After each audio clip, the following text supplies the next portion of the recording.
नमस्कार जोहार दोस्तों। आज हम लोग जो है इस वीडियो में क्लास 10 में देखिएगा। क्लास 10 में जो है आपका गणित मैथ्स में पूछे गए आपका जो है रेल एग्ज़ाम के जो सवाल हैं उसको हम लोग जो है वो डिस्कस करेंगे। और यह जो है वो आपका 8/7/2025 आज के दिन जो है यह एग्ज़ाम हुआ है। और इसमें भी आपका जो है पिछला ही विषय की तरह ही आपका जो है देखिएगा कुल आपका जो है 12 प्रश्न आपका टोटल जो है वो आपको पूछे गए हैं।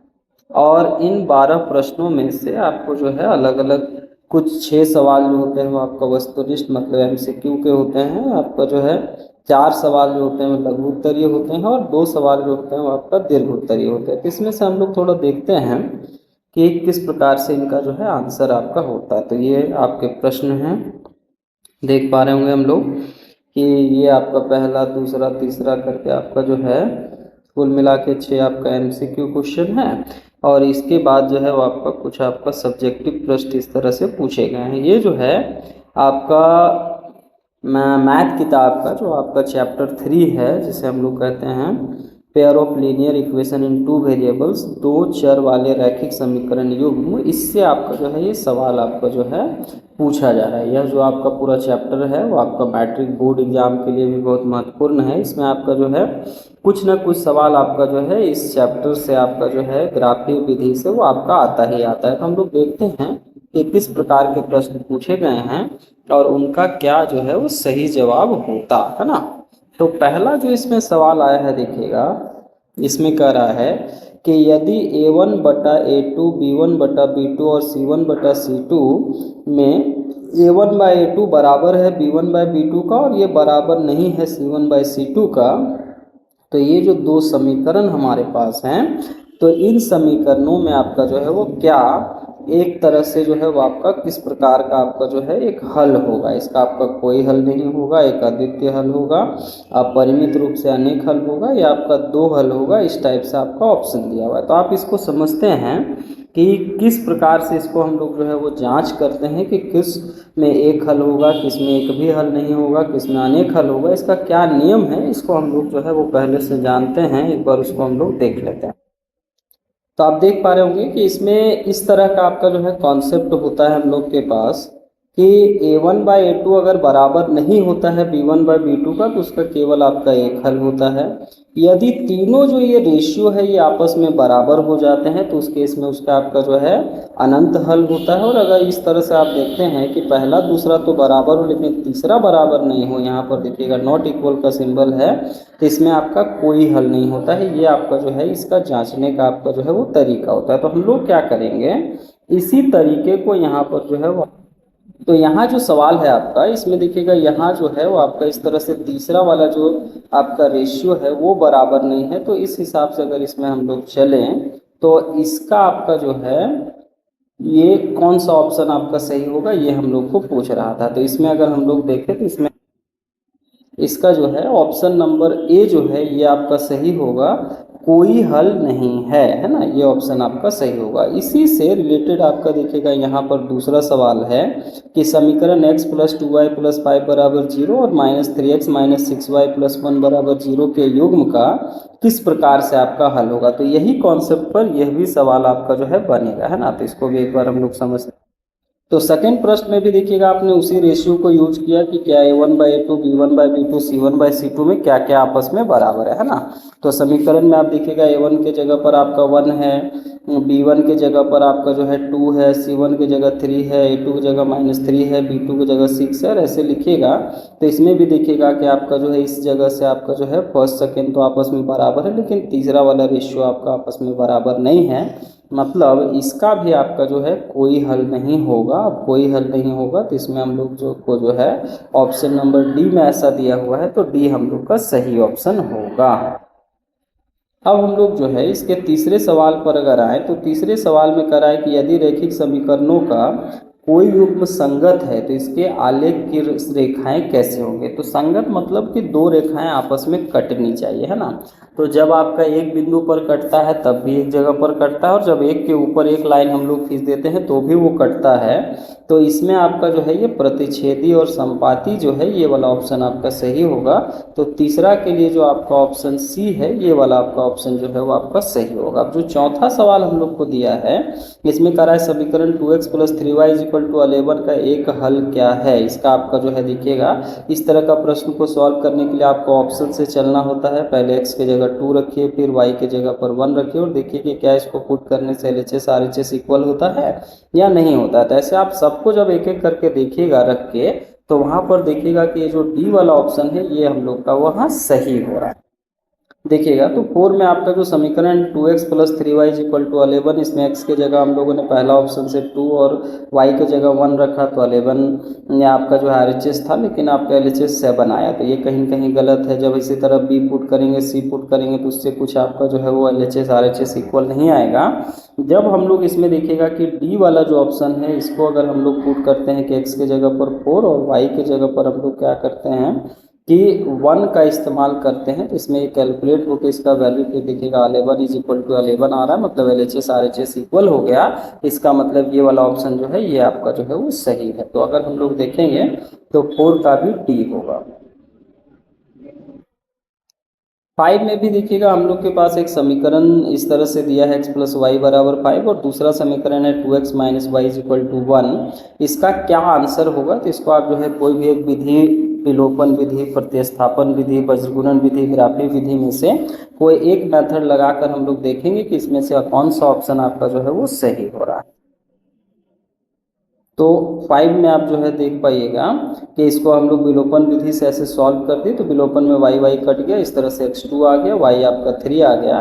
तो 2 और 3 अगर इसमें आ रहा है तो ये आपका ऑप्शन नंबर ए में सही है। तो ए वाला क्वेश्चन आपका जो है, ए वाला ऑप्शन जो है वो आपका इस प्रश्न में सही हो।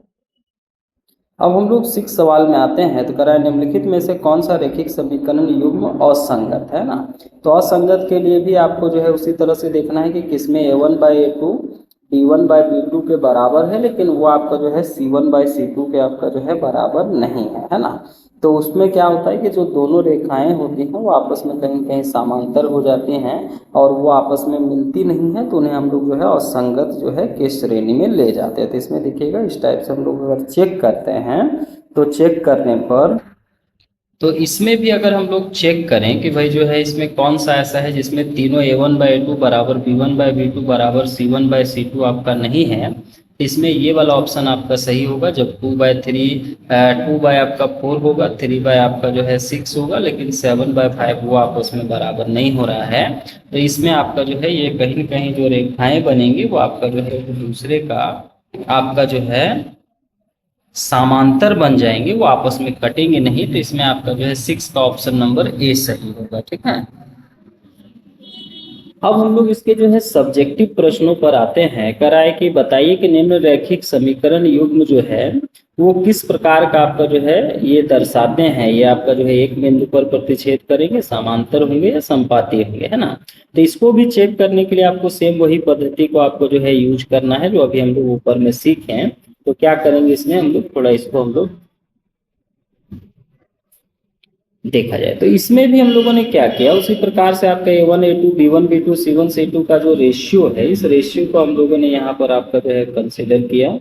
अब ये जो रेशियो हम लोग के पास आया इसमें देख लेना है कि क्या ये आपस में आपका जो है बराबर हो रहा है कि नहीं। तो देखिएगा इस तरह से जब सॉल्व करिएगा तो पहला से 2/9 मिल रहा है, दूसरा से 1/2 मिल रहा है, अगला से आपका जो है 1/2 मिल रहा है। तो लास्ट के जो दो है वो तो आपस में बराबर हैं, लेकिन जो आपका जो है फर्स्ट और सेकेंड है वही आपस में बराबर नहीं है। तो अगर वही आपस में बराबर हम लोग का नहीं हो रहा है, इसका मतलब हो गया कि ये जो आपका समीकरण है उसमें आपका ये जो है जब इसका ग्राफ खींचा जाएगा तो ये एक बिंदु पर आपका जो है वो प्रतिच्छेद करेगा। तो एक बिंदु पर अगर प्रतिच्छेद करेगा तो इसमें देखिएगा कि इस तरह से आपको जो है ऐसे लिख देना है कि 2/9 इज नॉट इक्वल टू 1/2। इसका मतलब यह रेखाएं एक बिंदु पर प्रतिच्छेद करेंगे। ठीक है, नेक्स्ट क्वेश्चन में आते हैं।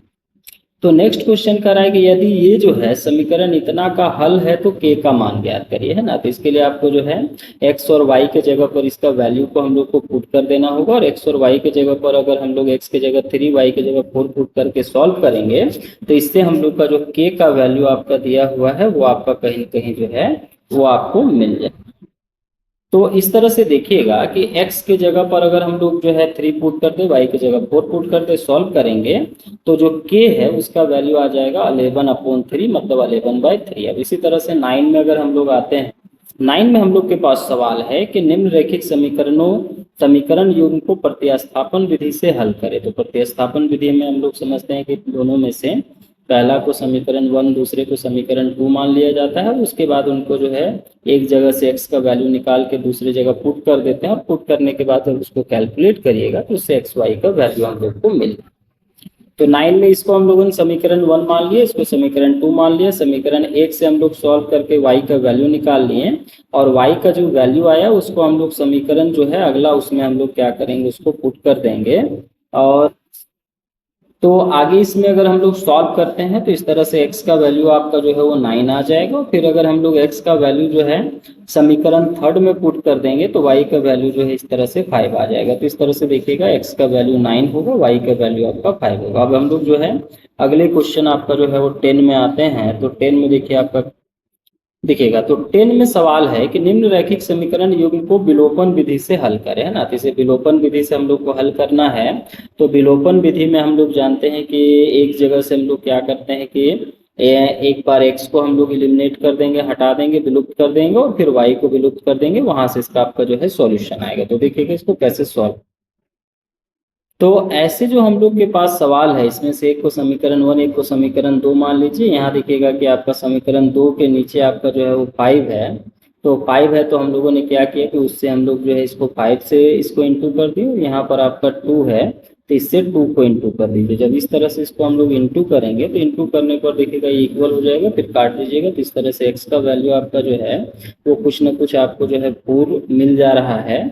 और x का जो वैल्यू है उसको अगर हम लोग जो है वो पुट कर देंगे आगे, तो x का वैल्यू अगर हम लोग जो है वो पुट कर देते हैं तो इससे आपका जो है जो y है उसका भी वैल्यू आपका जो है इस तरह से हम लोग को जो है वो मिल जाएगा। तो पहले हम लोगों ने x का वैल्यू पुट कर दिया, और जब x का वैल्यू हम लोग वहां पर जो है पुट कर सॉल्व करके उसको इधर निकालेंगे तो इससे क्या होगा कि फिर आपका y जो है उसका भी वैल्यू हम लोग को जो है यहाँ से प्राप्त हो जाएगा। तो y बराबर 0 आएगा, और x का जो वैल्यू होगा वो आपका जो है वो 4 आ जाएगा। ठीक है। अब यहाँ पर आप देख पा रहे होंगे कि अंतिम में जो दीर्घ उत्तरीय प्रश्न है उसमें से 11 और 12 जो दोनों क्वेश्चन है उसमें से एक को आपको ग्राफी विधि से हल करना है, और दूसरे को आप जो है कोई कंडीशन नहीं दिया है, आप कोई भी एक विधि लगाकर इसको आप जो है यूज कर सकते हैं, है ना। तो अगर इसमें हम लोग देखें तो 11 और 12 जो ऐसे दिया हुआ है, इसमें एक में ग्राफी विधि और एक में कोई भी विधि का उपयोग जो है वो आप कर सकते हैं। तो इसको भी एक बार समझते हैं कि इनका आंसर क्या है। तो 11 में देखिएगा इस तरह से आप लोगों ने इस तरह से 2 बॉक्स जो है से देखा हुआ होगा। इस तरह से एक बॉक्स बना लीजिएगा समीकरण 1 के लिए, और एक बॉक्स बना लीजिएगा समीकरण 2 के लिए। x में एक बार 0 पुट करेंगे उससे y निकालेंगे, फिर अगला बार y में 0 पुट करेंगे उससे x निकालेंगे, और इसी तरह सेकेंड समीकरण जो है उसमें भी हम लोग को चलना है। जब हम लोग इतना निकाल लेंगे तो इतना निकालने के बाद देख पा रहे होंगे तो हम लोग के पास ऐसे एक x एक्सिस हो गया, एक y एक्सिस हो गया। जो भी वैल्यू है उसको पुट कर दीजिएगा।